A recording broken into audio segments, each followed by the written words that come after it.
Welcome, guys, to episode 2 of the UFC 4 Universe Mode. If you missed the last episode, click. Just go back. Just go to my channel and watch it, because I'm going to forget to put the link somewhere anyway. Here in episode 2, I already set up the card. You can see episode 1 here. I'm sure if I click on it, it shows the event. This was the event. If you missed the last episode, this was the first. This was just kind of the test out. Episode 2 is a little bit different. I have shorter matches. You can see the main event is Chimaev versus Muhammad. You can see this is our event here. So we have, this 1, 2, 3, 4, 5, 6, 7, 8, 9 matches instead of the 10 matches from before. Capped off by Chimaev. Chimaev? Chimaev? I'm never going to get his name right, to be honest with you.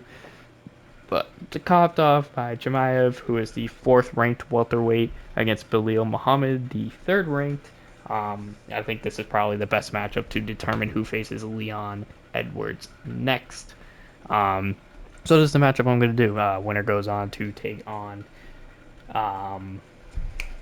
whoever I just said, Leon Edwards. We got some other matches here, like Chris Cyborg versus Holly Holm in the bantamweight division. Obviously, like I might have explained a little bit. If not, you can always look on the spreadsheet down below. Some of these guys are no longer in the UFC, or girls in this situation as well. But guys like Francis Ngannou, they're no longer in the UFC, but we don't really have many options. So I throw them in the rankings randomly. Cyborg is actually ranked number 6, currently on a 6-fight winning streak, where Holly Holm is the number 2 or the number 1 ranked women's bantamweight. And if Holly Holm wins, she would be the next up against Pena. If Cyborg wins, she'd most likely be the next up. Just looking at the bantamweight without Nunes, it's so hard to really have anyone. Other than that, we got Ngannou versus Oleanic. Ngannou really, he could fight John Jones right now for the title, or he can fight Pavlovich for the number one contendership. But just to make a little bit more sense, I ranked him a little bit lower than he probably should be. I ranked him at 13th. Probably should be up in like the top 5 range, but I put him at 13th. I'll give him this comeback match since technically he's not part of the UFC. And yeah, it's his return basically. We got Tyron Woodley versus Michael Chiesa. If I go check that weight class here, I have this all in the spreadsheet, so I have to keep looking over, trying to find it. Michael Chiesa, the 10th ranked welterweight, against Tyron Woodley. This is kind of Woodley's last shot. I think if Woodley gets the win here, bounces back, that will help him in this case. If Chiesa wins, he will stay. He's at 10 now. I think if he wins, he might jump off to 9 or 8, while Neil Magny also moves up. Again, you have to kind of see the spreadsheet. And what I might also do, which I have considered doing, is kind of before the episode, recording a bit on my laptop, kind of showing around, and then I'll show the card afterwards and all that stuff. I'll probably do that for the next episode. I didn't think of it till now. That's the only reason why I'm not doing it now. But Tyron Woodley versus Chiesa, kind of staying strong there. We got here Frankie Edgar versus Hernandez. I'm gonna be honest, I forget his first name, so I gotta look this up real quick. Frankie Edwards. What the fuck am I on? Frankie Egner. I know he's low. I don't know what weight class he is, but I know he's towards bottom. Lightweight. I wish it told me which one. Lightweight belt. We got him. He's on a 3-fight losing streak, so this is kind of his chance to stay in the top 15, because he's ranked 14 right now. While Alexander Hernandez, he beat Jim Miller. I think, yeah, he beat Jim Miller. I don't have any more stats. I don't know what I was trying to think of.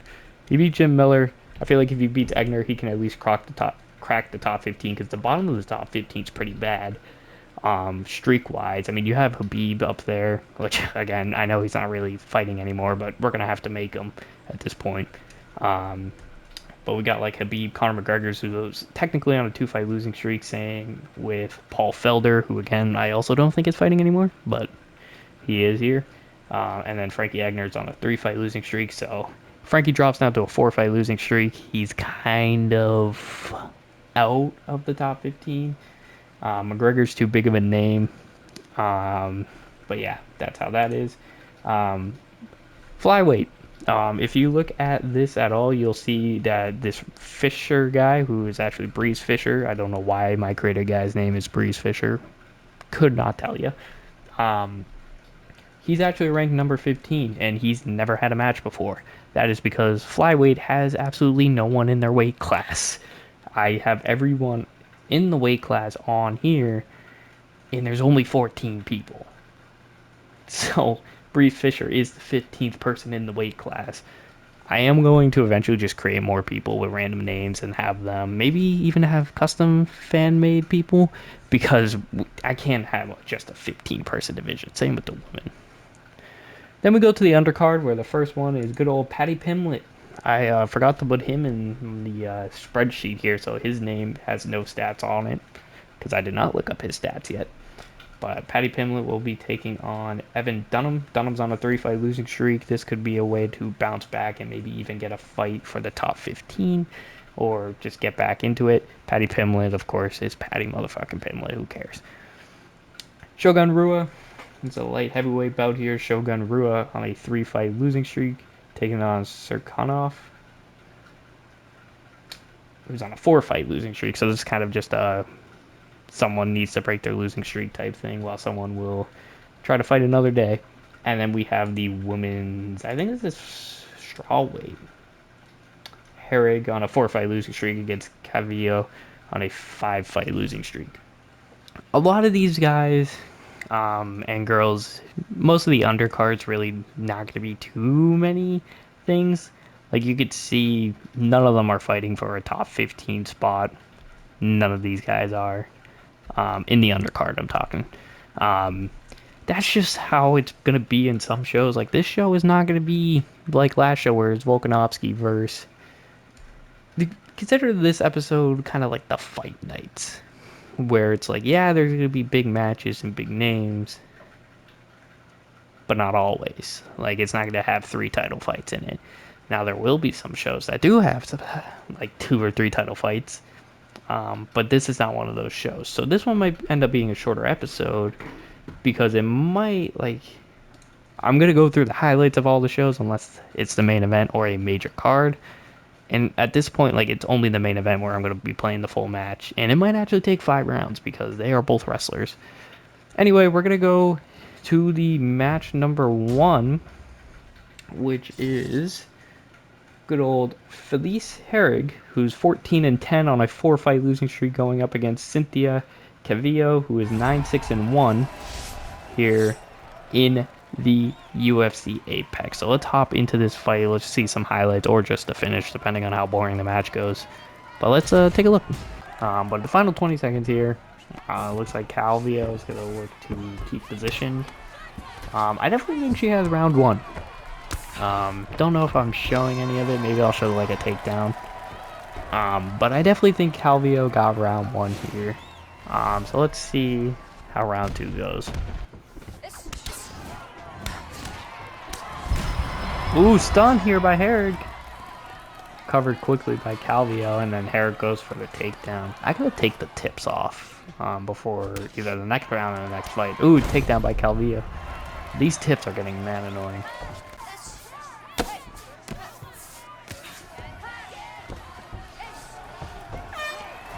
Round 2. Baby awake. Cavillo does a great, Herrig does a great job defending herself. 15 seconds left. I think this fight goes to Herrig after going the distance, but we'll see. And another takedown on top. It's a great fight there for both women. Let's see what they rule it. Cavillo. So since we did pick the Apex Center and it's Dana White contender, I guess they don't have any announcer, um, which I did not know. So I probably won't be doing this place again. But Calvillo takes the win in the first fight of the night. Split decision. I guess one of the judges gave her round 2 or round 3.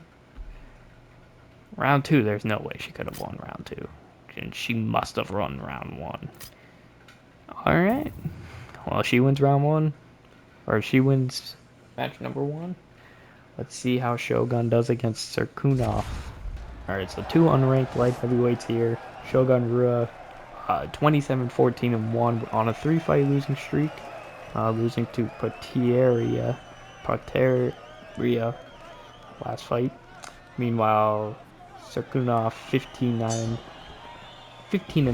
on a 4-fight losing streak, losing to Munfield last time. So both men are looking for a comeback. Here's Shogun Rua early on getting a stun. I gotta say he's probably my favorite to win, but we'll see what happens. Rua's able to get up though. I turned tips off. I don't know why they're still coming in. They clinch, going for the takedown of Serkunov again, and he gets it. Yeah, he's a wrestler, alright.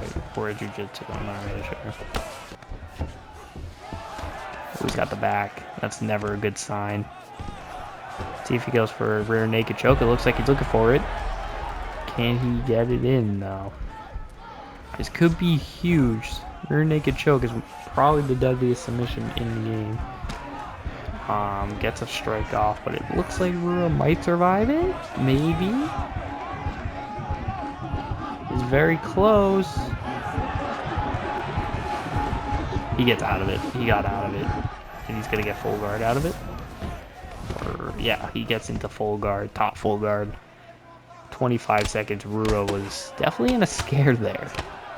You do not want to get taken or get your back taken. He's not doing good on the ground at all.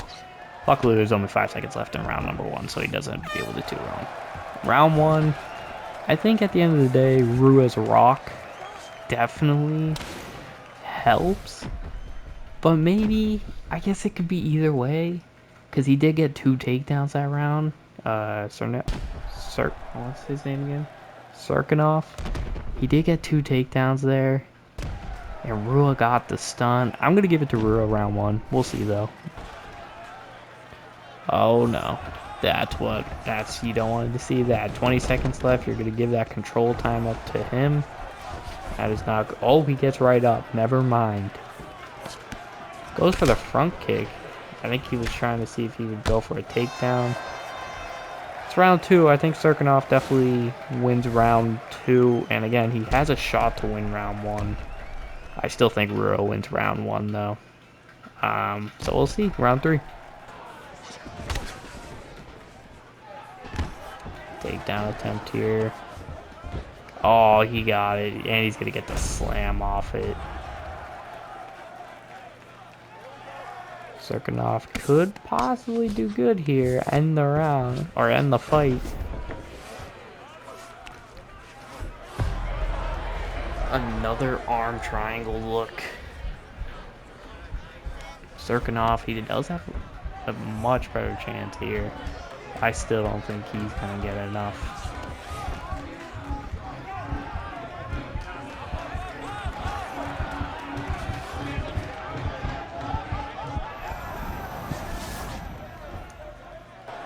Down to 5 seconds here, and we are going to go to the judges. I think, like I said, Serkunov wins this one here. But let's find out. Yep. So, Misha Serkunov takes the decision victory here.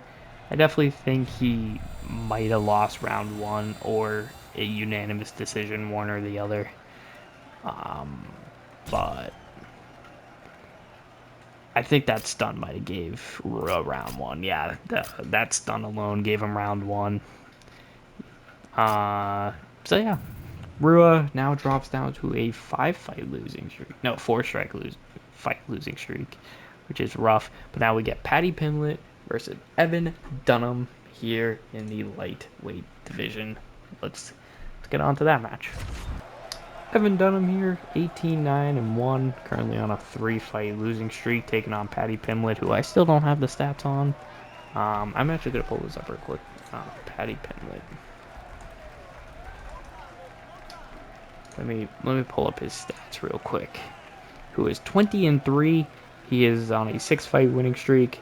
His last win was against Gordon in December of 22.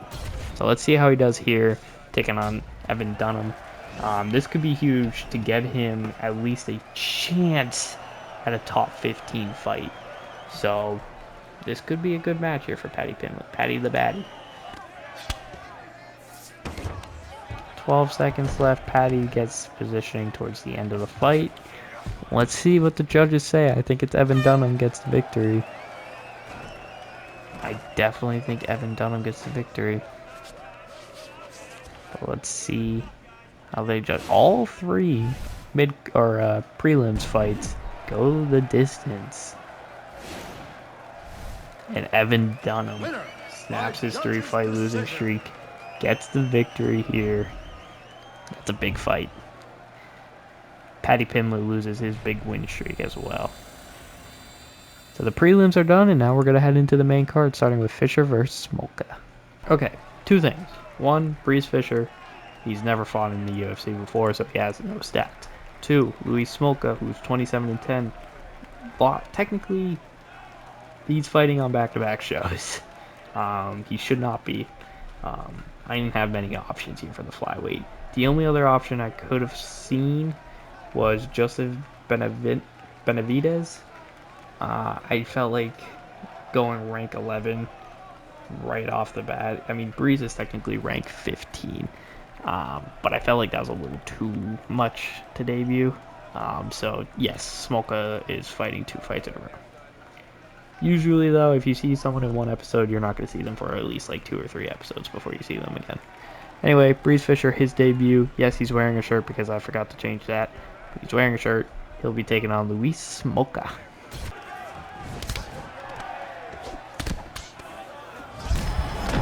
Stun late in round 1. He can't get the finish here. And I think that might have just helped him out win round 1 for sure. So I got to give Breeze round 1 after that. Ooh, nice little hook to uppercut combo. He missed the uppercut, but if it didn't, man. Oh, stuns him. 3:12 remaining here. Smolka will basically need a knockout shot. These takedowns are not going to help him, and they haven't been helping him all fight. Breeze has been doing a great job staying on his feet. Yeah, he's been getting beat up a little bit in the clinch, but, I mean, if you're not on the ground getting abused, I say that's a good progress.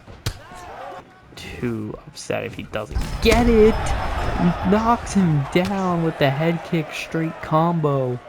Definitely securing the win as long as he stays alive. But he's still looking for that knockout. Down. And that will do it. Breeze will end up winning by probably unanimous decision.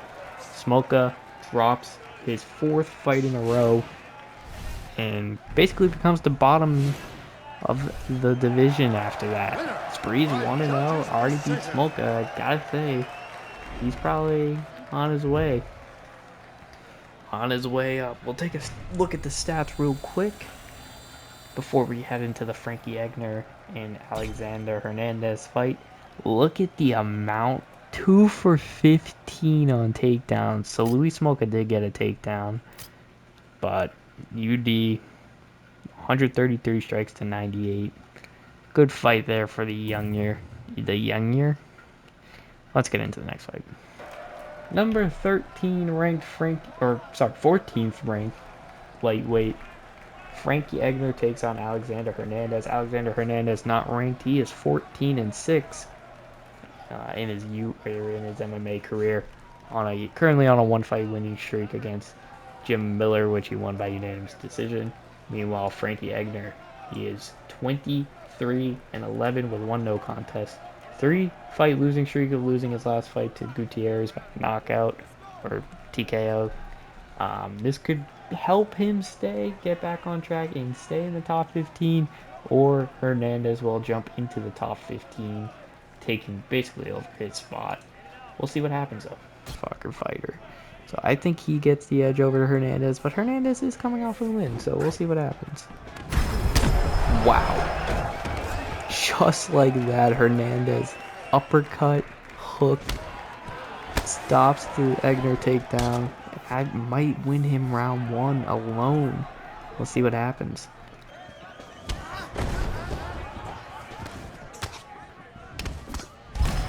Oh, Frankie returns the favor there. Stuns him early on in round 2. Round 2 has been all Frankie Egner so far, so let's see if Hernandez can get something going towards the end of the round. And that's exactly what he does. He doesn't have a lot of stamina to capitalize too much, but he gets back some of the round at least. I still think Egner has it, but he's not too far out of it now. He's doing some damage in the clinch.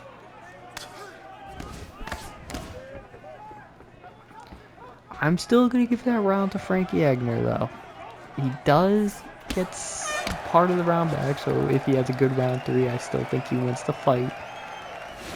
But Egner did a lot there. He stunned him, he knocked him down, he did damage on the ground.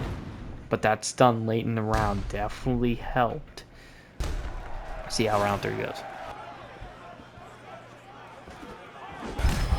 Another stun for Frankie.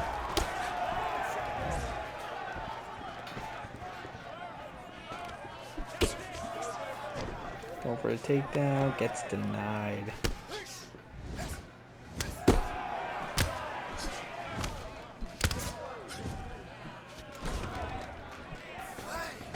Oh Lord. Frankie Egner ends his losing streak. What a shot. A whiff on the spinning back kick, I think is what he whiffed on. And Frankie Egner spinning back fist knocks him out. Wow. Frankie Egner's back in the win column there. Winner by knockout. What a knockout. 2 top 15 ranked welterweights take battle here. Tyron Woodley, 19-7 and 1 no contest, currently on a 4-fight losing streak. Last fought against Vicente Luque, who he lost to by submission. He looks to get back into the win column, as does Michael Chiesa, the number 10 ranked welterweight in the world. He is 18-6 on a 2-fight losing streak, losing to Brady by unanimous decision in his last matchup. This could be great. It is probably going to be a wrestling clinic, but we'll see what happens here. Takedown. I mean, he gets the takedown, at least Chiesa does. But this looks like it's all Woodley. Another stun at the end of the fight and knockdown with 5 seconds left. That's got to do it. Go to decision, but it's pretty obvious that Woodley won that fight. And there it is. His hand is raised. Tyron Woodley's back in the win column.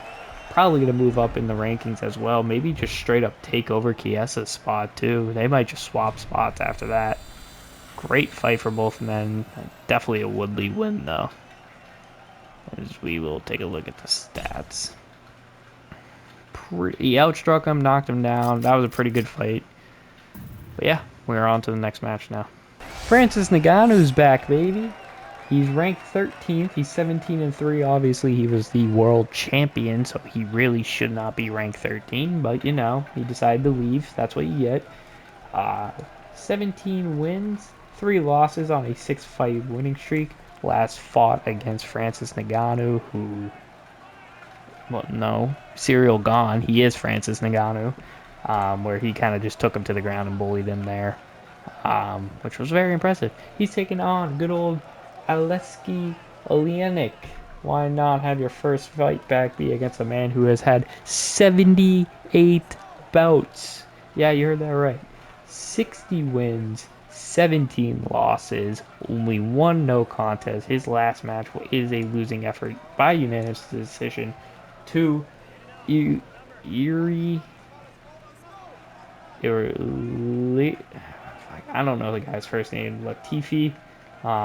He ended up losing that fight, but man, he's a submission expert. Let's just get into the fight, man. I'm struggling too much. I think if Oleanic wins this, he definitely has a better. Well, he just got rocked there. Just big. Ngannou needed that for sure. But if Oleanic wins this, he's in for a big upgrade here. He was on his way out of the top 15. He was definitely on his way out. Too bad the rest of the top. Wow.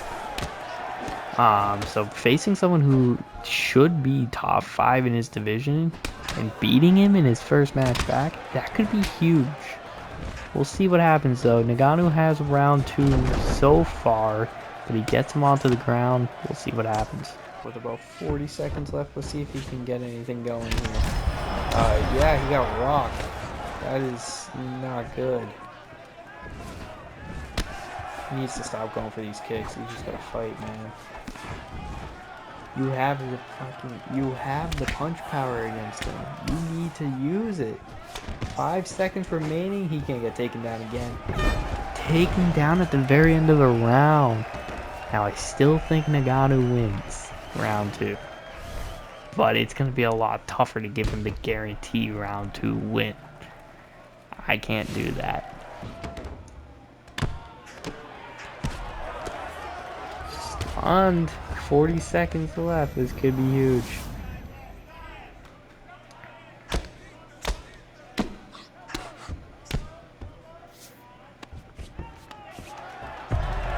Armbar. 17 seconds left. I don't think he's gonna get the submission victory, but he definitely could have. He lost it though. I think Oleanic might have just pulled off an upset. Let's see what the judges will decide. Wow. Winner by judge's decision. Oleanic beats Francis Ngannou in Ngannou's first match back. In possibly the biggest upset on the night. Outstruck him by 40 strikes. He easily won round 1. Round 2 probably would have lost. Round 3 he won. They gave him split decision. Alexei Oleanic just pulled up a huge upset. We're now into the women's bantamweight division matchup here. We have the returning Chris Cyborg, the 6th ranked bantamweight here. She is 26-2 and 1 no contest. She is currently in her MMA career on a 6-fight winning streak, with her last win coming against Blanco, unanimous decision win. She's been dominating basically everywhere but the UFC, and even in the UFC, she only has 2 losses in her career and only 1 no contest. She'll be taking on currently the number 1 ranked bantamweight, which is Holly Holm. Holly Holm here looking, basically saying if she wins this fight, she gets the title match against Juliana Pena, who won it in the last episode. She's 15-6. She beat Talia Santos by unanimous decision on a 1-fight winning streak. I gotta say, I think this is basically the number 1's contenders match, but we'll see what happens here.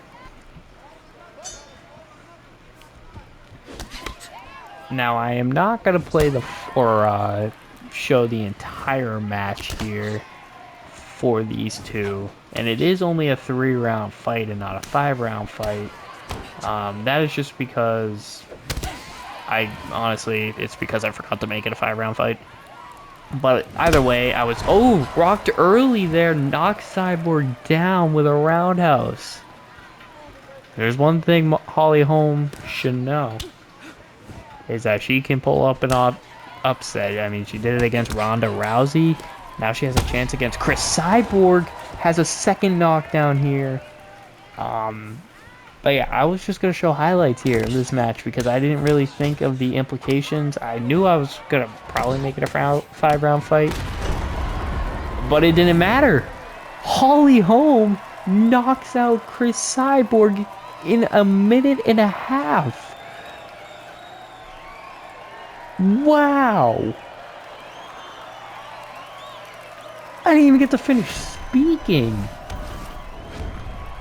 Chris Cyborg gets knocked out in a minute and a half to the #1 ranked bantamweight, solidifying the next title match being Juliana Pena versus Holly Holm. Wow. Wow. And I didn't even get to talk about the fact that these people are these women on the pound for pound list. I didn't even get to that part yet. They just dominated the entire time. Holly Holm knocks her out in 16 strikes. My lord. Well, let's get on to the final matchup then.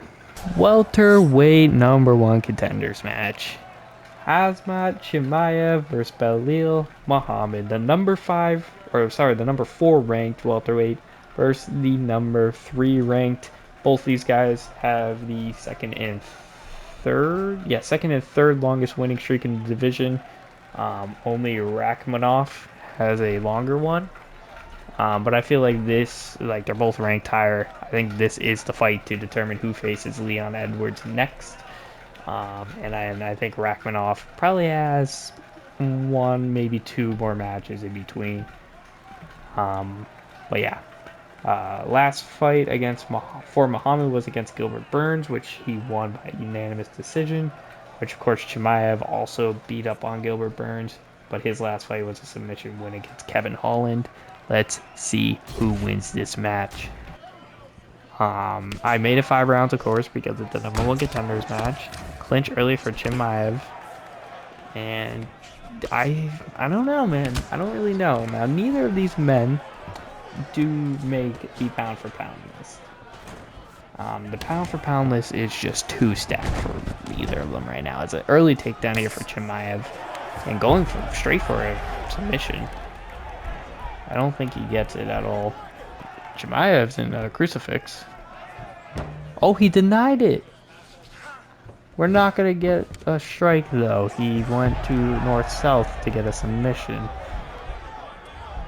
Which is very possible that he can get it here, because Muhammad is low on stamina. This is probably the best shot we have at a submission. This is huge. 10 seconds left. Can he get it? He's not going to get it. I don't think he's going to get it. He's going to run out of time. Wow. I think Chimaev could have had the submission there. Round 1's got to go to him. Underdog here. But, I mean, we had 2 underdogs win twice in a row. So Muhammad's definitely not out of it. But Chimaev definitely has round 1 and he's taking over early in round 2. He gets the back of Muhammad. Is he going to go for the rear naked? He looks like he got denied. But yeah, definitely not the first underdog that has a shot. Of course, anybody in the prelim that I can't remember right now could have been underdogs. But just the last 3 matches alone. Holly Holm in a minute and a half beats Chris Cyborg. Chris Cyborg, granted, she is 5 ranks lower. She was definitely the favorite in that match because she is dominant. She was dominant in her last 6 matches. Get knocked out in a minute and a half. You probably made bank if you bet on that. Older man. Another submission attempt here from Chimaev. It's not going to do much though. And just to think those 2 upsets already happened, do you think Belal Muhammad can get the 3rd upset here and be great? He's definitely the underdog. I know he's ranked higher, but the undefeated Chimaev, it's kind of hard to be the underdog when you're 12-0. And the only time I think you can be an underdog while you're 12-0 is if you're going up against Rakhmonov, who is 17-0, or Khabib Nurmagomedov, who is 29-0. So it's kind of hard there to be an underdog when you're Chimaev. But Muhammad, it definitely shouldn't be the underdog. He's been the underdog before, I'm sure. And he's defied the odds. I mean, hell, I don't think I would have guessed him beating Gilbert Burns by unanimous decision, but he did. And he's on top right now. Only 38 seconds here in round 2. Kind of got controlled too late. But he's getting some damage done, which is good. But, I mean, he had a scary situation in round 1. Pretty much tapping. I think he would have tapped. But round 2 is over. Let's head into round 3.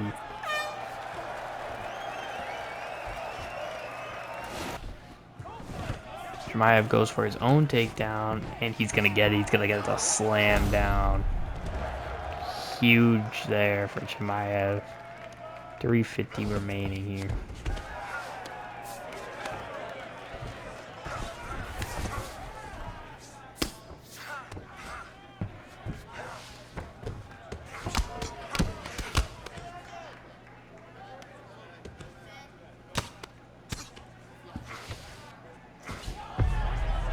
Oh, submission attempt here. This is Muhammad on a submission.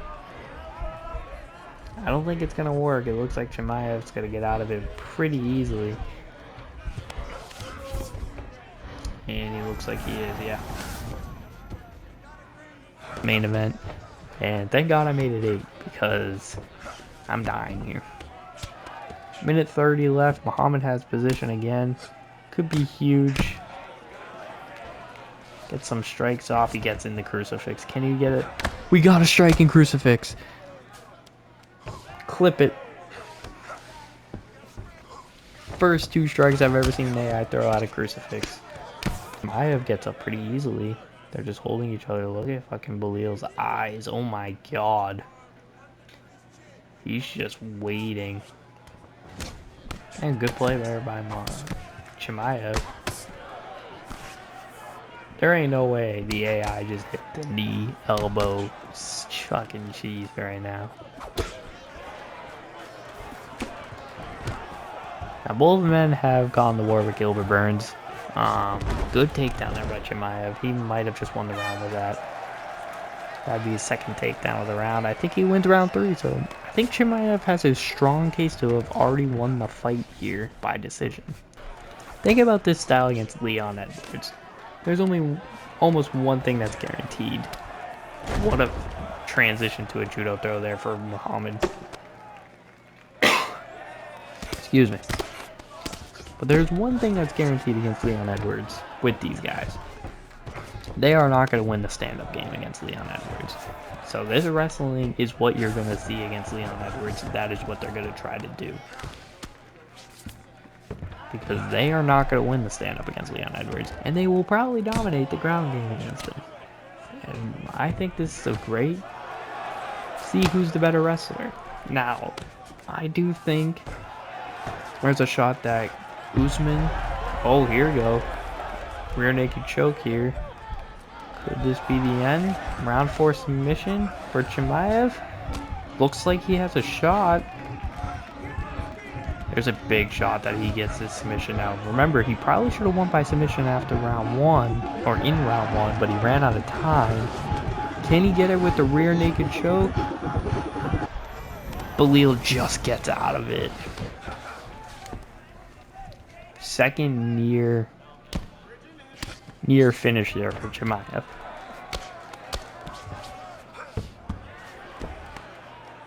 Like I was saying before, though, I think I could see Usman being better on the ground than these guys, maybe even Colby Covington. But again, Colby Covington's only on a 1-fight winning streak, beating Masvidal, who's not even ranked. Like, Masvidal is not ranked. He's on a 4-fight losing streak. Like, he's not ranked. Usman has lost twice in a row to Leon Edwards. I felt like getting him in a #1 contendership match didn't make sense. And to be honest, I don't even see him in the pound-for-pound list. I know he is ranked there now. And I think if Chimaev wins this match, I think there's a good chance that Chimaev takes over, because I would make him 13-0. Definitely has a shot.